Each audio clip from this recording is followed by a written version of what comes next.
Leamos capítulo 10 del Evangelio según San Juan. De cierto os digo, el que no entra por la puerta en el redil de las ovejas, sino que sube por otra parte, este es ladrón y salteador.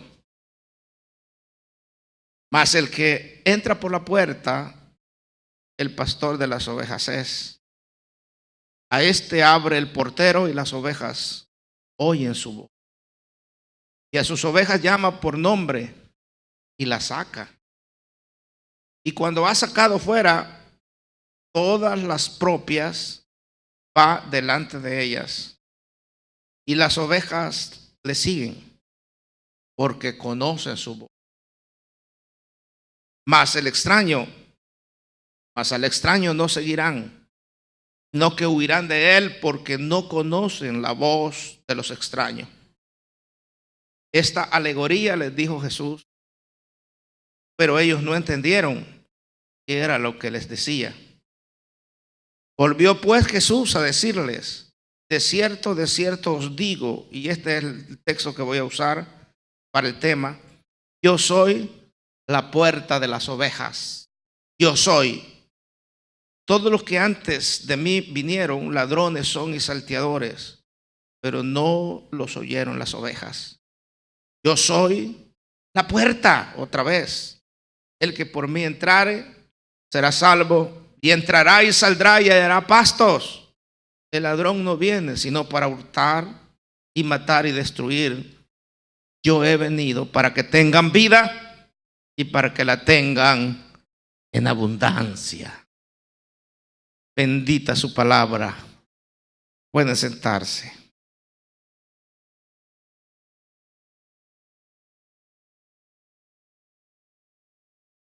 Era la fiesta de la dedicación en Jerusalén. Esto lo podemos encontrar en el capítulo 10, versículo 22. Esta fiesta de dedicación era el festival que en nuestro tiempo se llama Hanukkah, la fiesta de las luces, se ha llamado. Y se celebraba en diciembre, o se celebra en diciembre.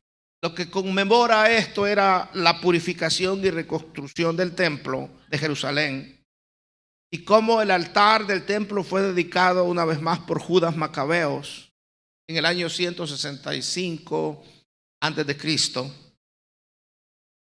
porque un perverso rey sirio, Antíoco Epifanes, lo había profanado haciendo ahí sacrificios inmundos. Incluso sacrificó una cerda encima del altar de los judíos, un animal inmundo. Y se llaman también la fiesta de las luces porque solo porque Macabeos, hermano Judas Macabeos y su hermano, con un ejército tan chico, derrotaron al poderoso imperio sirio y al rey malvado Antíoco Epifanes, sino porque cuando destruyó todo lo que había dentro del templo, este rey malvado, cuenta la historia que el candelero del templo se cayó y estuvo por varios días sin que pues no había sacerdotes allí, ya los había corrido Antíoco Epifanes. No le pusieron aceite y esa velita de un candelero permaneció encendida todo el tiempo sin aceite. Hasta que llegaron a dedicar nuevamente aquel templo para Dios o aquel altar. Ahora, las hermosas lecciones sobre Cristo que encontramos en estos capítulos habla que Él mismo dice que es la puerta de las ovejas y también dice que es el buen pastor. Y la razón por que, como les expliqué, surgió este mensaje es porque los fariseos de la sinagoga de Jerusalén demostraron ser malos pastores, que pensaban solo en mantener su autoridad arbitraria sin sentir compasión por el hombre nacido ciego, que el cual Jesús había sanado. No sintieron alegría porque había sido sanado aquel hombre, restaurado su vista. En cambio, el Señor se preocupó sinceramente por la vida de aquel ciego, quien por fin se le presentó, y aquel ciego lo adoró y se unió al redil de Cristo. El Señor usó ese caso, hermano, del ciego para ilustrar lo que Él, como el buen pastor, iba a hacer con todos nosotros, las ovejas, los creyentes. Ahora, ¿cómo iba a sacar también de la religión judía a muchos judíos que estaban en la religión para llevarlos al redil de Cristo? El Evangelio de Juan no registra parábolas así como otros evangelios sinópticos, sino que registra metáforas y alegorías, como les dije al principio, tal y como yo soy la luz del mundo, yo soy el pan de vida, yo soy el camino, yo soy la verdad, yo soy la vida, yo soy de Jesús. Son unas figuras de lenguaje que tienen por objeto hacernos conocer algo acerca de Jesús, acerca de Dios. Estas metáforas nos pueden confundir si las tratamos como, podríamos decir, dándole un significado preciso a cada cosa, ya que Jesús se identifica con todas estas cosas. Ustedes notan aquí, te podrían hacer una pregunta: si en esta alegoría Jesús es el pastor que entra por la puerta, ¿cómo puede ser la puerta también? ¿Verdad? Pues yo quiero decirles que Jesús es el pastor, pero también Jesús es la puerta. Amén. Él es la puerta y Él es el pastor en esta escritura. Veamos entonces.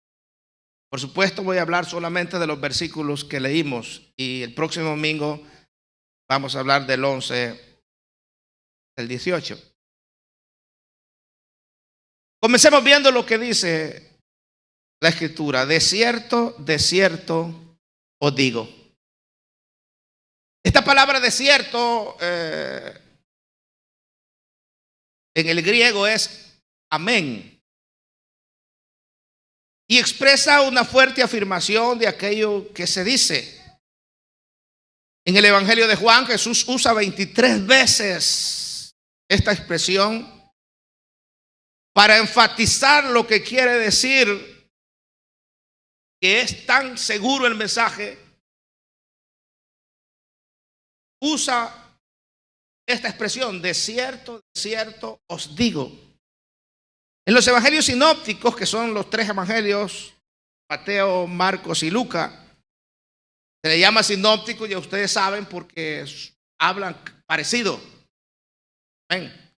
Casi narran los mismos acontecimientos. Evangelios sinópticos. El evangelio de Juan es completamente diferente. Y se usa simplemente en singular. Aquí no, aquí se usa más de una vez, 2 veces: de cierto.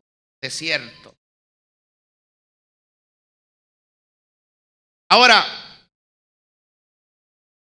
este doble amén nunca comienza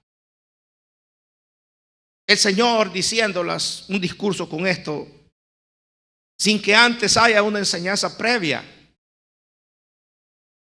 Y indica que la siguiente declaración es importante y también que está relacionada de alguna manera con lo que ha acontecido antes. En esta ocasión, pues, era la sanidad del hombre ciego y la expulsión del ciego de la sinagoga.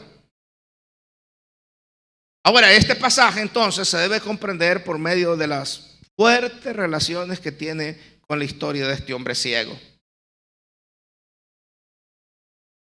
Ahora comienza Jesús a dar el mensaje y dice: el que no entra por la puerta en el corral de las ovejas, mas sube por otra parte, el tal es ladrón, salteador o robador. Y este versículo me recordaba a mí a Ezequiel capítulo 34, versículo 11. También Ezequiel 34, 15 y 16, cuando Dios regañó a los pastores de Israel como líderes religiosos. por alimentarse a sí mismos en vez de alimentar a sus rebaños. Y Dios les habló que cesaran la explotación y actuaran como verdaderos pastores del pueblo. En Jeremías 23 tiene el mismo énfasis. El Antiguo Testamento incluye muchos párrafos, mucha escritura, muchas referencias donde a Dios se le nombra también como pastor y al pueblo como un rebaño. Ahora nosotros en nuestra iglesia somos el rebaño también, rebaño del Señor. La iglesia como el redil del Señor, que era algo que cerraban así, donde por la noche llevaban a las ovejas a que durmieran después de que pastaban. Y Jesús es la puerta y el buen pastor. En aquel entonces,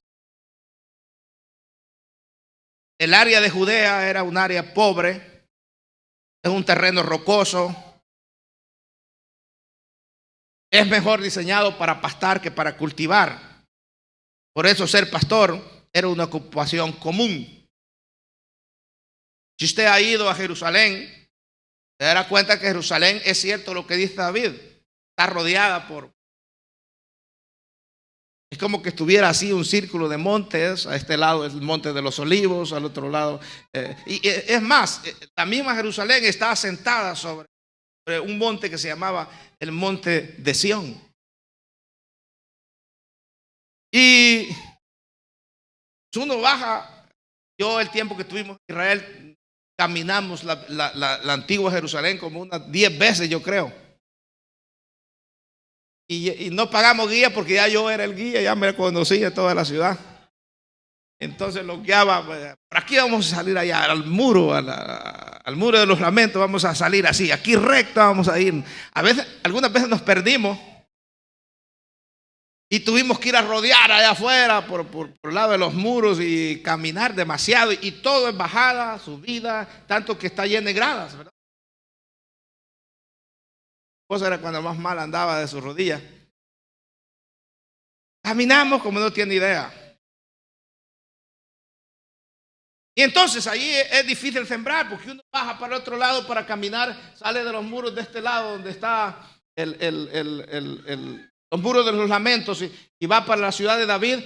Es una bajada así y luego otra subida para allá. Solo hay como una... Y luego va para el monte de los Olivos, es una bajada así, luego otra subida hasta arriba al monte de los Olivos.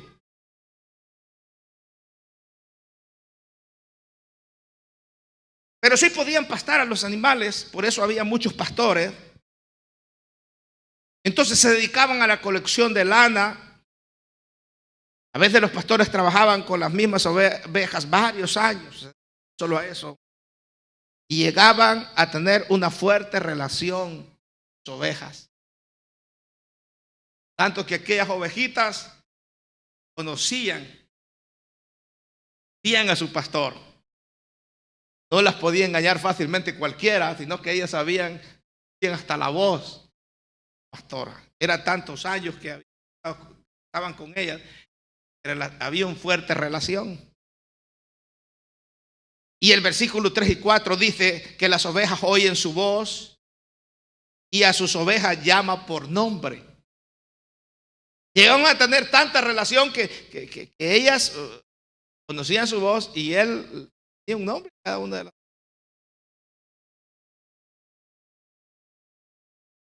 Y eso, vuelvo a decir, refleja la naturaleza personal de la relación entre el pastor y sus ovejas. Ser pastor no solo es un trabajo para él y las ovejas, es más que una posición, o un trabajo, sino que era una relación entre pastor y oveja. Dice que por nombre la llamaba. El concepto de nombrar era extremadamente importante. ¿Se acuerdan ustedes cuando Dios le dijo que le pusiera nombre a los animales? Él identificó a cada uno por su naturaleza y le puso un nombre. En el Antiguo Testamento los nombres eran importantes, tanto que se acuerdan que a Abraham se le cambió el nombre se le puso Abraham. A Jacob se le cambió el nombre y se le puso Israel. Y fíjate que cuando María Magdalena, después de que Cristo resucitó, las mujeres fue que se le apareció primero a estas mujeres el Señor. Solo reconoció al Señor cuando el Señor la llama por su nombre. ¿Sí? María. María. Entonces reconoció que era el Señor, dice la Biblia, en el capítulo 20, versículo 16 de Juan. George Smith habla de la experiencia que tuvo en su libro que escribió viviendo en Judea, referente a los pastores de sus ovejas. Y él escribió estas palabras y dice: a veces disfrutábamos nuestro descanso del mediodía al lado de uno de esos pozos de Judea, a los que 3 o 4 pastores solían ir con sus rebaños. Los rebaños se mezclaban unos con otros y nos preguntábamos cómo era que los pastores recogerían a sus ovejas otra vez si todas estaban revueltas. Pero para nuestro asombro, dice él, cuando las ovejas ya habían tomado agua y habían estado descansando un poco, uno por uno los pastores subían diferentes lados del valle y cada uno hacía su llamado peculiar, y las ovejas de cada uno salían del gran rebaño para seguir a su propio pastor. Y él escribe en su libro, admirado de cómo aquellas ovejitas eran obedientes y seguían a su pastor y conocían quién era su pastor. Luego dice el versículo 3, y la saca, o sea, la sacaban a pastar. Y mientras salían al campo, el pastor iba con ellos, era su protección. Aquellas ovejitas van tan seguros que aquel pastor no las va a dejar perdidas. Por lo menos va a dejar que un lobo, un oso, un animal se las devore. Ellas saben que el pastor es su protección. No solamente es su guía, sino que es su protección.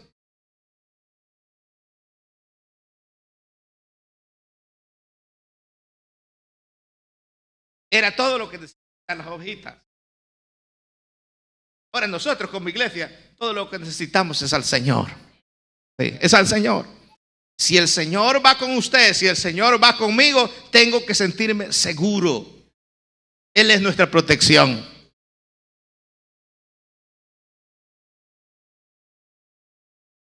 Luego vuelve a usar esta expresión que usa tanto en el libro de Juan, versículo 7. De cierto os digo, yo soy la puerta de las ovejas. Y ahora sí, como estoy predicando estos mensajes así de tipo expositivo, hay que hablar de los primeros versículos que relazan y casi hablan de buen pastor, ¿verdad? Pero ahorita sí viene el tema del mensaje. De cierto os digo, yo soy la puerta de las ovejas. Jesús cambia la metáfora. Era el pastor, pero ahora es la entrada o la puerta. El teólogo Bruce describe la metáfora de la entrada como una parábola, dice él, corta, insertada en la más larga parábola del pastor.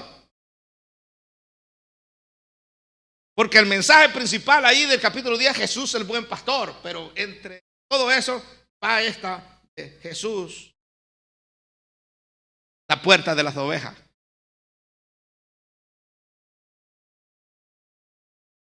Y Jesús comienza este texto, versículo 7, hablando y diciendo, yo soy.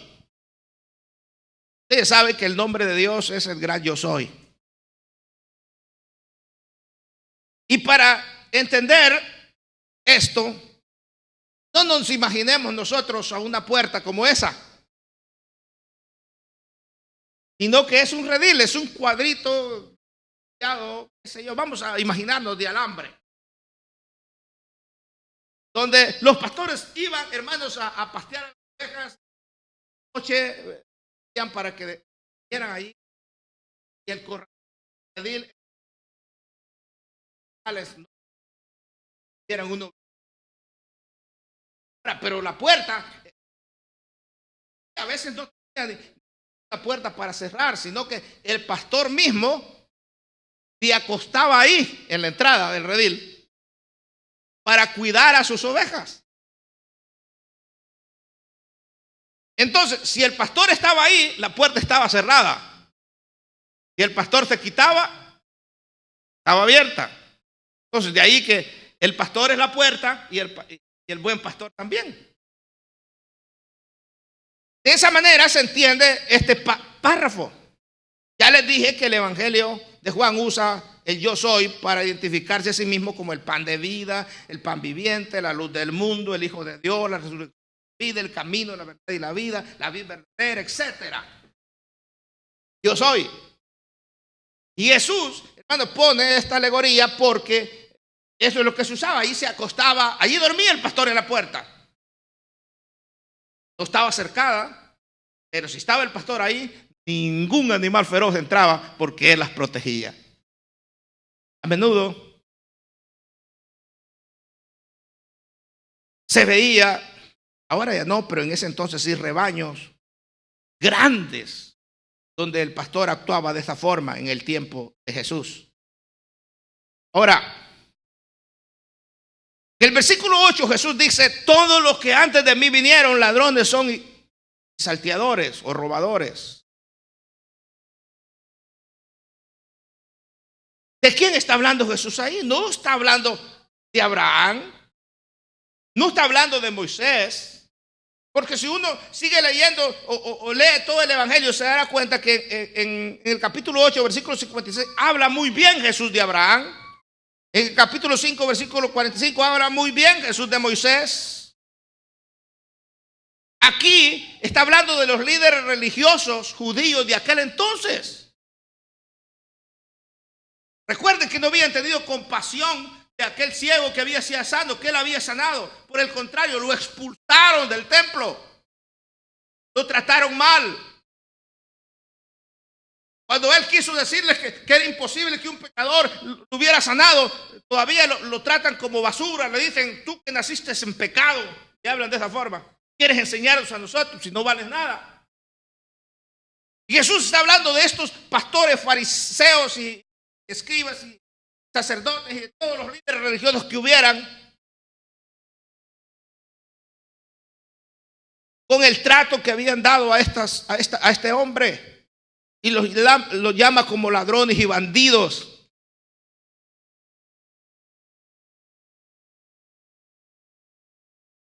Recuerde que era la fiesta de la dedicación. Y también quizás quería recordarle a aquellos sacerdotes del tiempo de los macabeos que habían salido huyendo y habían dejado que Antíoco Epifanes, el sirio, profanara el templo. No lo defendieron.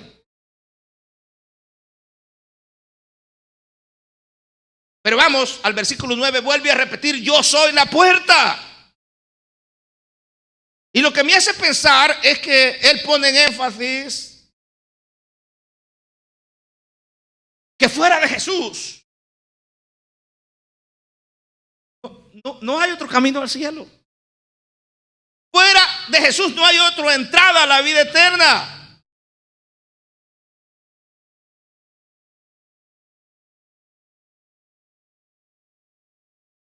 La religión judía no podía llevar a la gente al cielo. Y ninguna religión de nuestro tiempo puede llevar a la gente al cielo. El único camino, el único salvador, el único intercedor entre Dios y los hombres se llama Jesús, el Hijo de Dios. Él es la puerta de entrada.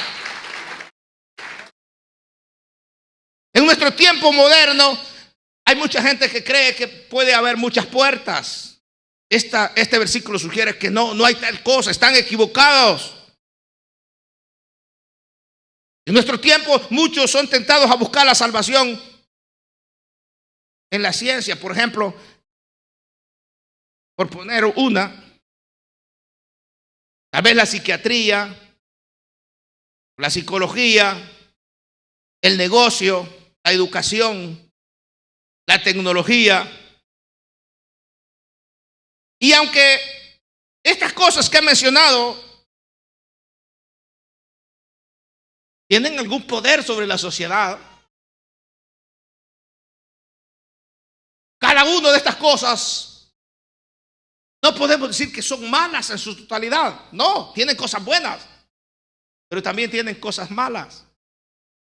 Por ejemplo, la tecnología hace más fácil el salvar vidas, el predicar el mensaje del evangelio, pero también hace más fácil matarse unos a otros.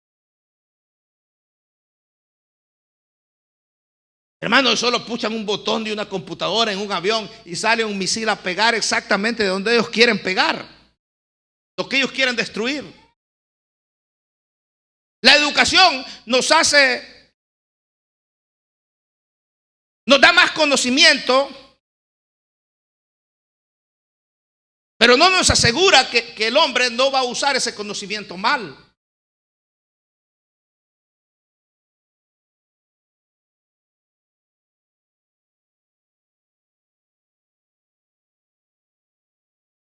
Yo no sé si a usted le ha pasado, pero el hermano Giovanni, perdón, hermano, tranquilo.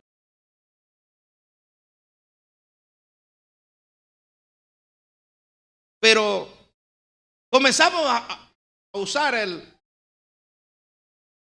GPS en los teléfonos celulares.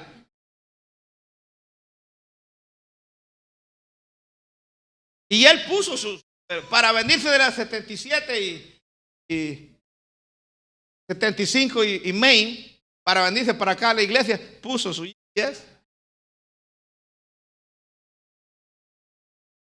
Y el tal GPS lo llevó al centro de Los Ángeles primero.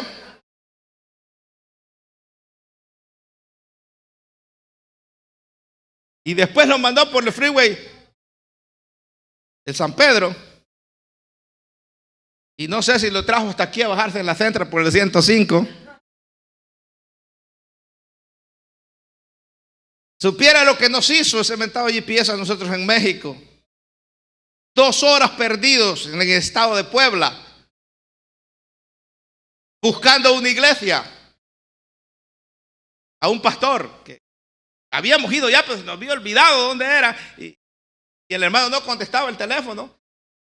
Perdidos, nos iba a meter a una compañía de petrolera ahí, y después nos llevó a meter a una compañía de soda, de la Coca-Cola.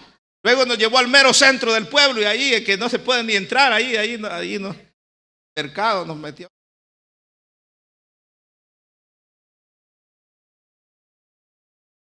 Tremendo. En Israel, el hermano que andaba con nosotros dice, teníamos que cambiar de departamento, ¿no? Había una revolución ahí de que estaban celebrando los 70 años de la ciudad de Jerusalén, y aparte estaban haciendo fiestas, ¿verdad? Ahí no se encontraba, entonces solo encontramos ahí cerca de la Jerusalén Vieja para una semana.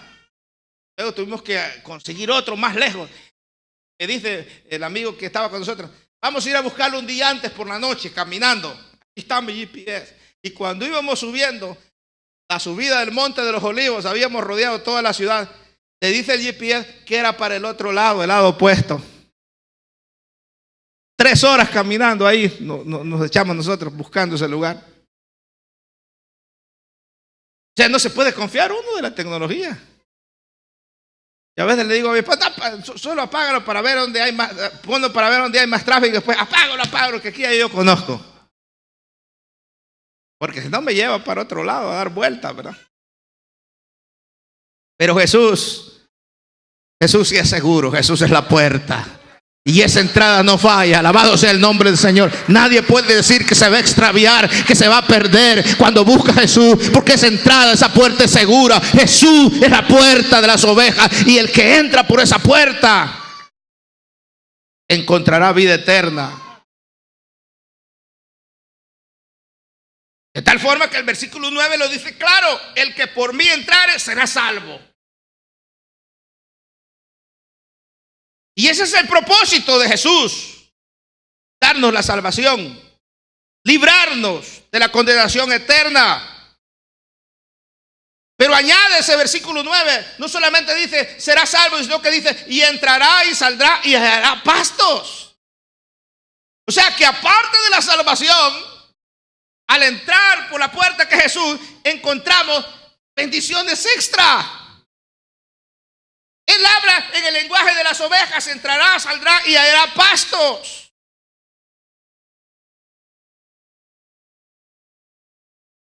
Alguna vez Jesús se presenta como agua viva y dice: el que toma de esta agua, de su interior fluirán ríos de agua viva a fluir para vida eterna, le dijo a la samaritana. Y cuando habló del pan en el capítulo 6 de Juan, dijo: comida que a vida eterna permanece. Esa bendición abundante, hermano. Bendito sea su nombre. Yo no sé si usted está contento por ser parte del rebaño del Señor, por ser una de sus ovejas, por haber encontrado. Bueno, antenoche y anoche se dijo que no fue nosotros que encontramos la puerta. Fue como que Jesús se puso enfrente de nosotros y a veces mirábamos la puerta ahí y todavía no queríamos entrar. ¿Sí? Porque hay gente que se hace rogada, hermano. No tiene que estarle rogando: acepte a Jesús como Salvador, Él quiere salvarlo. Y todavía le dice: no.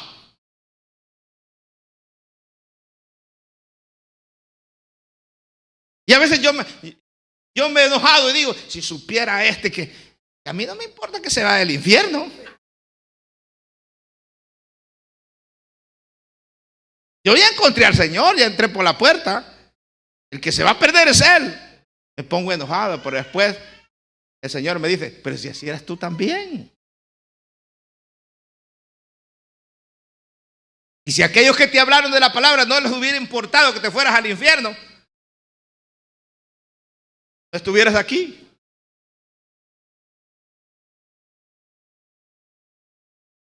Pero Jesús sí promete darnos buenos pastos, eso sí, buen alimento, buena bendición. Él promete cuidarnos, protegernos. Aleluya. Sí.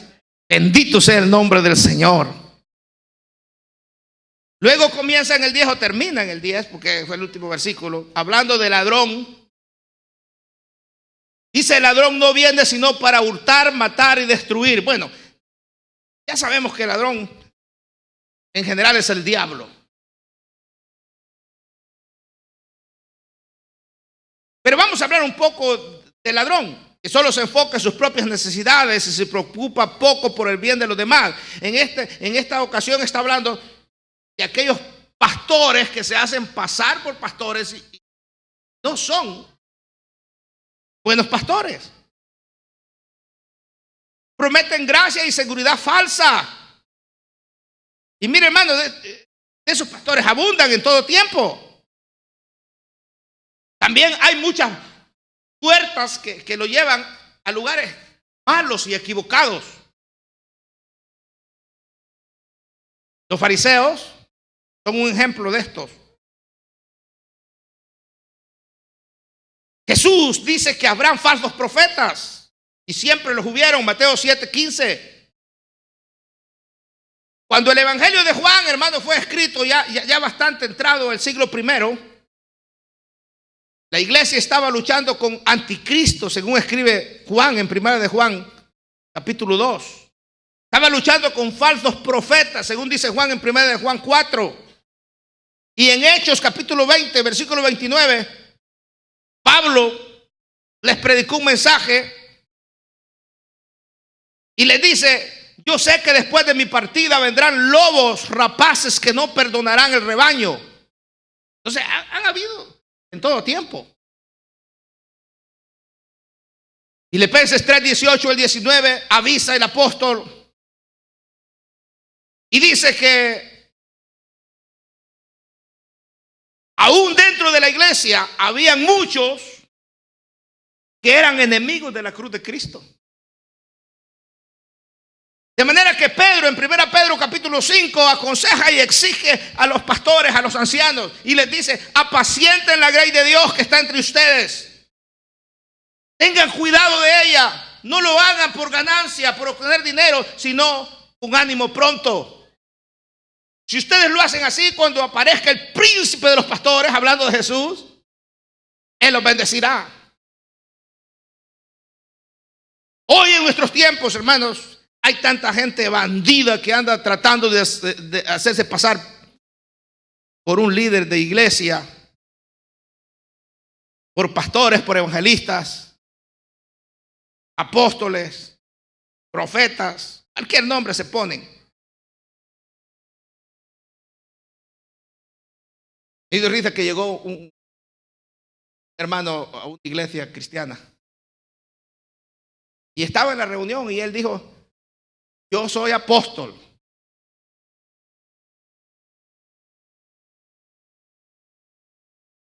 ¿Y quién te ha puesto como apóstol a ti?, le pregunta el pastor. El Señor, dijo. Fue el Señor. Entonces, más tarde el apóstol: ¿y usted quién es, hermano? Y él le dijo: yo soy un ángel. Pero eso no puede ser. ¿Y quién le ha dicho que usted es un ángel? El Señor, le dijo.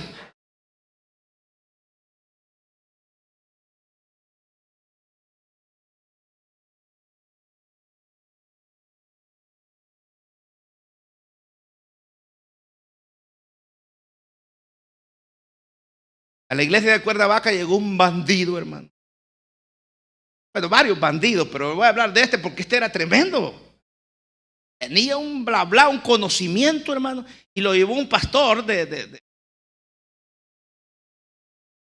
amigos, ¿verdad?, nuestros y del hermano Antonio, de Guerrero.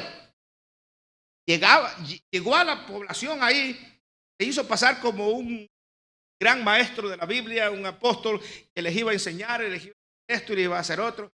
Por último, les prometió hasta sacarles visa para Estados Unidos a todos, que les dieran cierta cantidad de dinero nomás para pagar allá en México.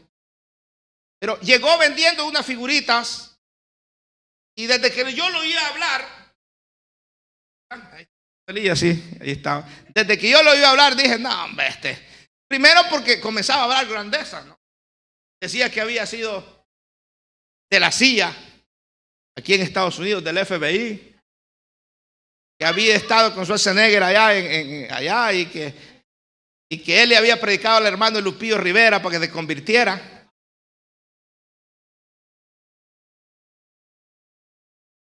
Que John Hagee le robó el mensaje o el libro de las 7 lunas de sangre, que eso era de él.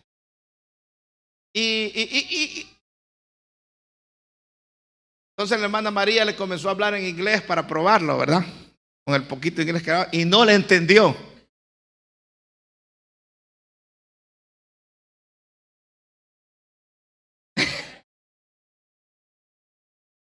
Y aquel hombre estafó. Yo le dije al pastor: hermano, tenga cuidado, este hombre no.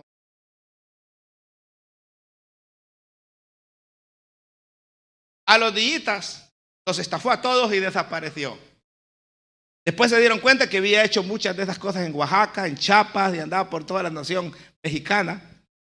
Ahí está que como el pueblo donde fue a estafar, hay muchos sicarios ahí. Los sicarios lo andaban buscando por todo el país para matarlo. Ya después.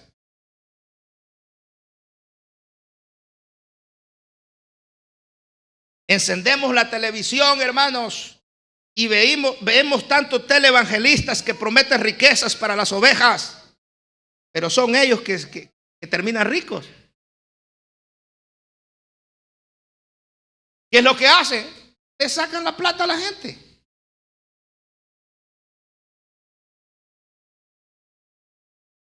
Yo oí a uno de esos televangelistas decir: yo cargo una pulsera.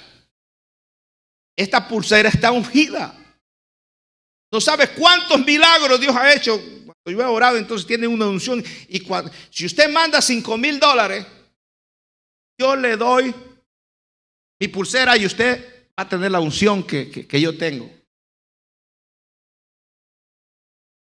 Pero de repente pensó y dijo: bueno, si llama más de uno, yo tengo una pulsera puesta, no le hace, yo nomás me pongo otra y ministro un ratito y la unción se va para ahí y se la mando también.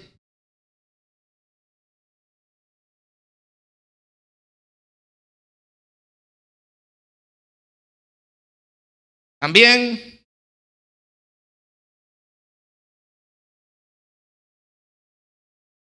hay tanto, hermano, falso pastor y ministro, que lo que va es detrás de la plata. Cuidado con eso. Pero también un amigo mío se deshonró e hirió a su congregación al involucrarse en una ilícita relación sexual, y eso hizo daño a la iglesia también. La iglesia católica ha sufrido por los pecados de algunos curas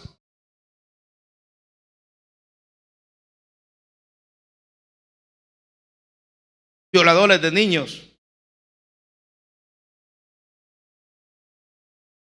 Muchas iglesias ahora se han ido, muchos pastores se han ido por líneas equivocadas, por el afán de llenar las bancas de las iglesias.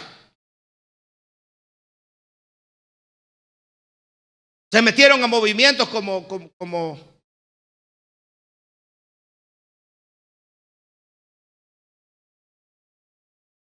la G12, era un ejemplo. Se pusieron a llenar las iglesias y a no predicar contra el pecado, a que la gente viviera como viviera, por tal de llenar las iglesias.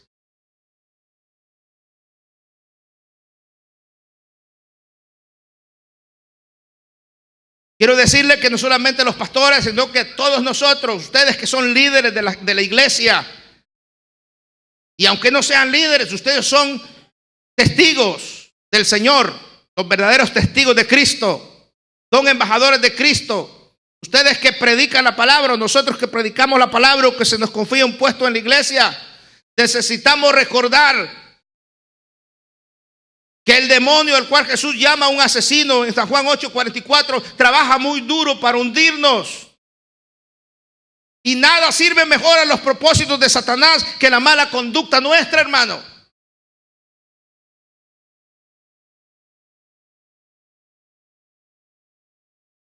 Por eso estemos siempre preparados para rechazar cualquier tentación. No sea que más tarde los ladrones y bandidos de la alegoría aquí vengamos a ser nosotros. Que en lugar de hacer bien a la obra, al redil del Señor, le estemos haciendo mal.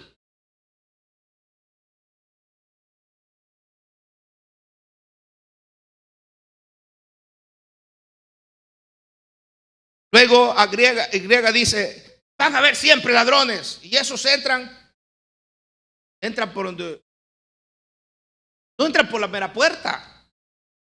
No son hombres y mujeres de Dios. Son engañadores. Pero después dice el Señor en ese mismo versículo 10, pero yo he venido para que tengan vida y para que la tengan en abundancia. ¿Oyó eso?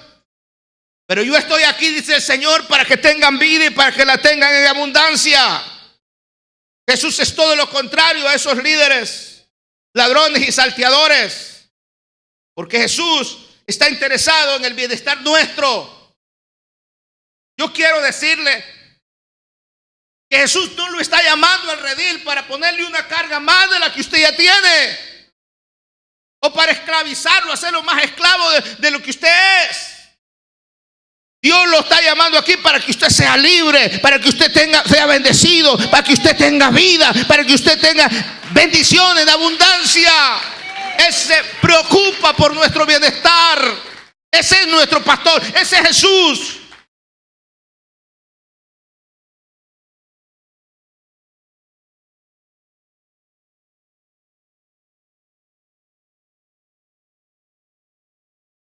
Ahora voy a reducir estos 10 versículos de esta manera. Hermano, a lo largo de esta alegoría Jesús se identifica como la puerta de las ovejas. Y también ya dijimos que se identifica como el buen pastor. Y esto no implica ninguna contradicción. Jesús, como les dije al principio, es tan grande que su significado no se puede nunca llegar a expresar plenamente. Es más, si uno lee todo el Antiguo Testamento, casi todo es figura de Jesús. Cuando uno enseña el tabernáculo, por ejemplo, casi todo es figura de Jesús. Jesús puede caber tanto como el sumo sacerdote de nuestras almas, como también el sacrificio, el cordero inmolado. De manera que ningún símbolo puede por sí mismo descubrir su plenitud. Si uno lee en Apocalipsis, por ejemplo, donde es descrito como el león de la tribu de Judá, en Apocalipsis 5:5, y después lee en el siguiente versículo que también se le nombra como un cordero inmolado.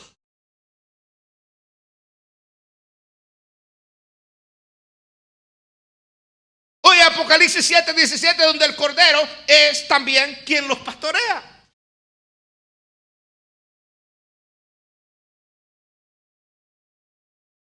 Entonces Jesús es la puerta, Jesús es el camino, Jesús es la vida, Jesús es el buen pastor, Jesús es todo en nuestra vida. De cualquier modo, en este caso no es difícil entender que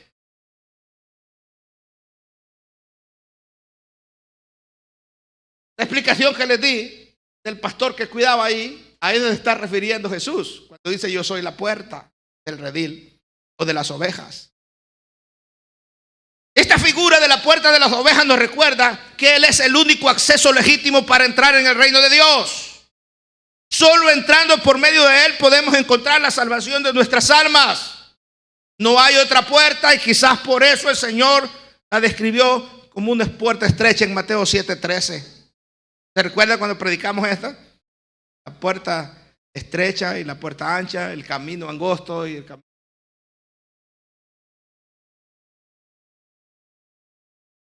De manera que Cristo mismo es la puerta entre el cielo y la tierra.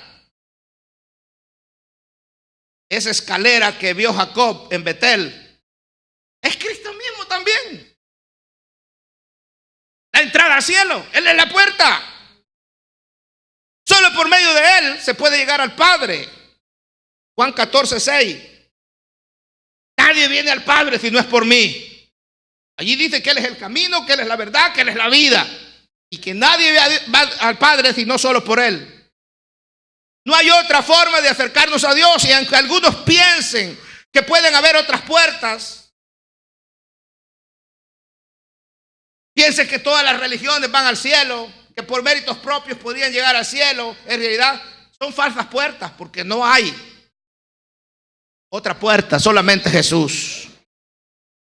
Solo por medio de su muerte en la cruz, nuestro Señor Jesucristo ha abierto una puerta por medio de la cual podemos recibir el perdón de nuestros pecados y ser limpiados de nuestros pecados. 1 Pedro 3:18 dice que Cristo padeció una sola vez por los pecados, el justo por los injustos, para llevarnos a Dios. Ahora bien, se requiere de aquellos que quieran ser salvos que entren en la puerta, porque la puerta está ahí. Pero si usted no quiere entrar, es asunto suyo. Lo único que tenemos que hacer nosotros, lo que Jesús espera de nosotros, es que nosotros entremos.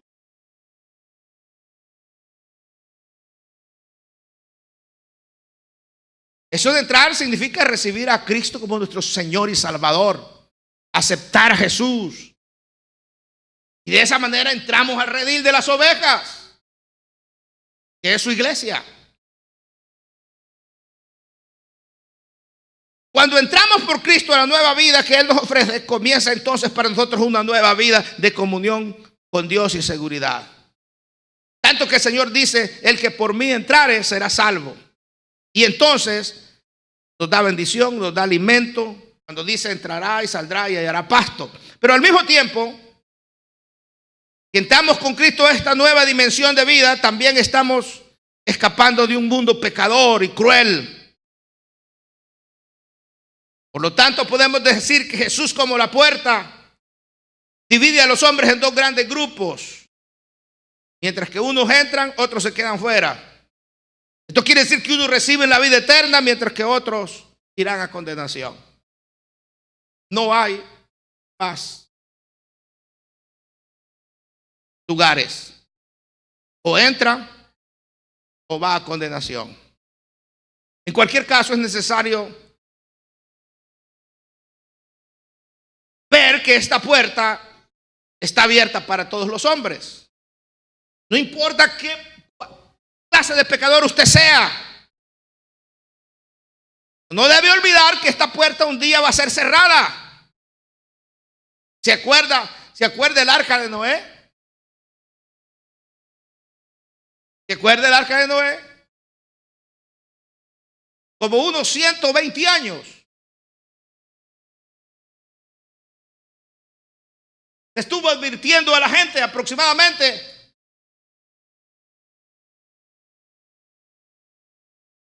Y la gente no creyó. Pero cuando la puerta se cerró, entonces muchos querían entrar porque comenzó a llover. Y posiblemente multitud fueron: Noé, ábranos. Y Noé: pues es que no puedo abrirla, esta la cerró Dios. Del mismo modo, esa puerta un día se cerrará. Entonces, va a ser cuando el juicio de Dios va a venir sobre la humanidad. Así como vino el juicio de Dios en el diluvio. Por lo tanto, ahora es el día. Jesús es la puerta, la puerta. Solamente por medio de esa puerta podemos nosotros escapar de los juicios de Dios. Y mientras esta gracia bendita, este tiempo de la gracia permanezca, hay oportunidad para que todo el mundo entre por esa puerta. ¿De qué manera se puede cerrar la puerta? Que usted se muera. Ya no hay nada para usted. Ya solo le espera el juicio. O que Jesucristo venga por segunda vez y usted reciba los juicios de Dios. Estemos de pie, por favor.